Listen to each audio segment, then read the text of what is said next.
northern Montgomery, in southeastern Pennsylvania, south central Northampton County in eastern Pennsylvania until 7:30 p.m. At 6:46 p.m., a severe thunderstorm was located near Green Lane, south of Allentown, northeast at 45 miles per hour. Hazard, 60 miles per hour in gusts and penny-sized hail. Source, radar indicated. These storms have a history of producing significant damage. Impact, damage to roofs, siding, trees, and power lines is possible.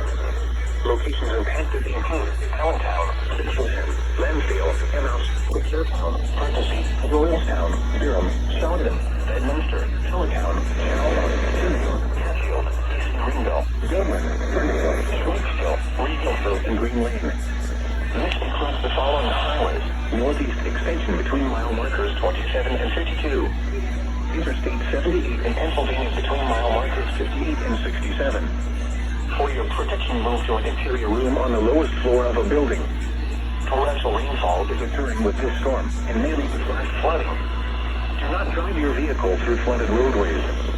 A severe thunderstorm warning has been issued until 7:30 p.m. for the following counties in Pennsylvania: Bucks, Lehigh, Montgomery, and Northampton.